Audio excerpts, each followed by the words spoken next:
Hello and welcome to another Game Nexus arcade video. Today we're going to be taking another look at Tekken 7 Fated Retribution, released in 2016 on the Namco System ES3 arcade hardware.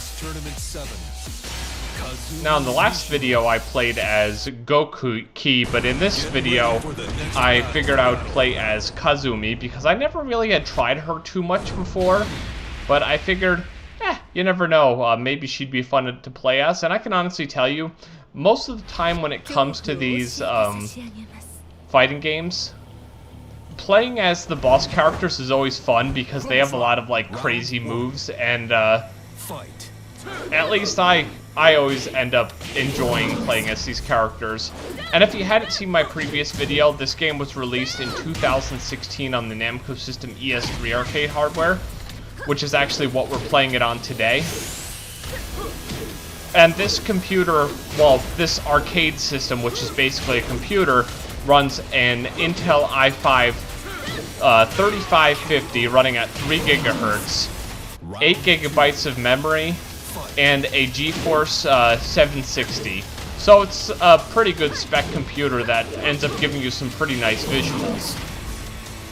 And I will admit I did lose at least to one character in this gameplay, unlike my previous one where I didn't lose to anybody at all. I want to say it was Kazumi herself who I actually lost to. And that's one thing I definitely have to say, I most definitely love the graphics in this game. They are really sharp and they look really great. The only thing I don't like about Tekken 7 is that even in the console mode, like the console version,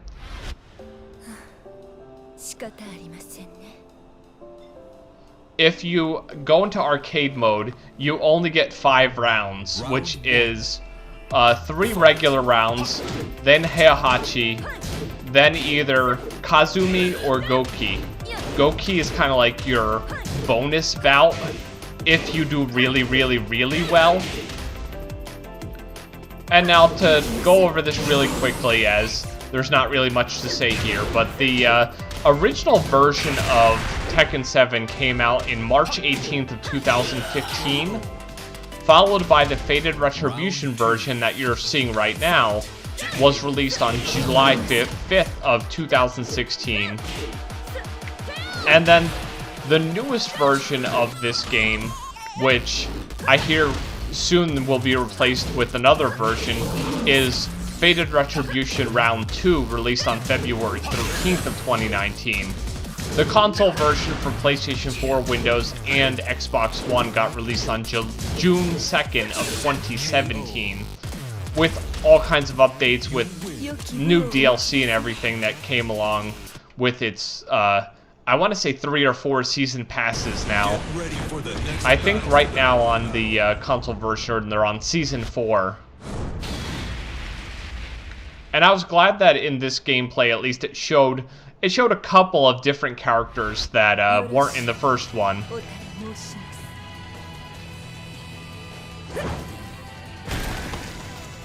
And I thought that was really cool that Asuka comes in on her bicycle.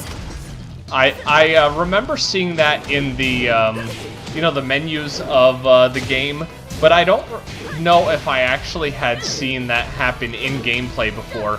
And of course, in the first round, you saw Eddie Gordo. And now this church actually reminds me of the original Tekken 5, when you would face Devil Jin, and it'd be like music. It would be like a church-like music, and he'd be like so evil, but he was one of those characters that I found to be very hard. And that's one thing I think this game is kind of lacking when it comes to single player, at least in arcade mode, is that there isn't that hard character who is just so difficult to get past.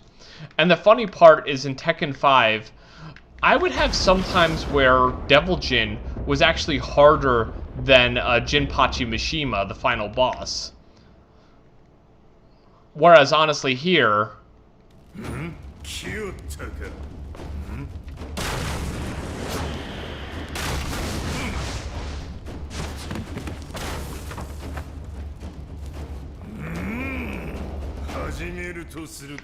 what I was going to say is, whereas here, I've really never had a time when Heihachi was harder than Goki or Kazumi.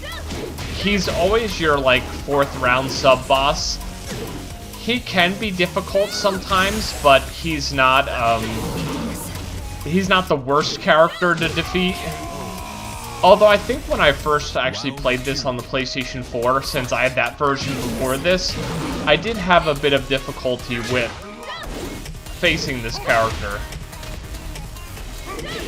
But after a while, you kind of get the hang of it, and he really isn't that hard unless you have, like, it on super hard mode. And just for fun, I'll go over a few of the new characters, which would, of course, would be Akuma, is the character from Street Fighter. He was added in with the Fated Retribution update. Within the story, Kazumi asks him to repay a debt to her by killing Heihachi and Kazuya. The player can fight him in place of Kazumi as the final boss if certain conditions are met. And now here's the little cutscene that plays when you face Kazumi.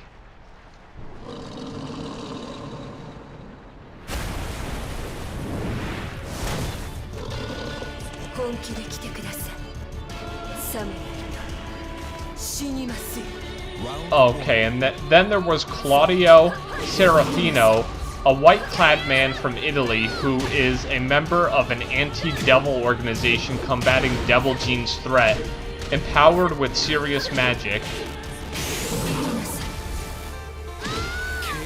There's Gigas, who is a hulking red humanoid who appears to have cybernetics attached to his otherwise nude body and uses destructive impulse to pummel his opponents. He was discovered in a leaked arcade data before he was revealed by Namco Bandai.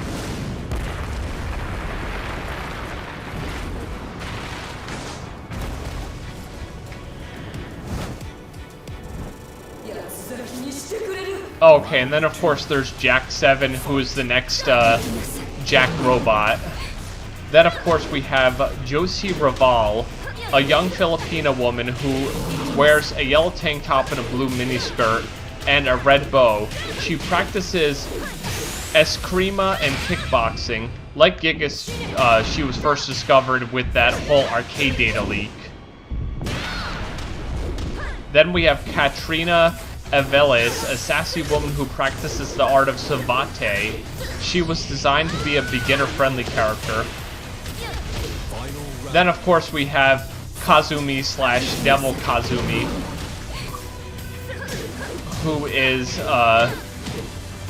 Heihachi's wife and Kazuya's mother, who possesses the Devil Gene. Kazumi's fighting style is a Hachido-style karate, which is similar to the Mishima-style fighting used by her husband and her son. She gets those additional benefits when she turns into, like, a devil. Then we have Lucky Chloe and Master Raven and Shaheen, which I will tell you about in the next video here, since this one's about over. But now you'd see the credits. But this has been another Game Nexus Arcade video, and I will see you later. Game over.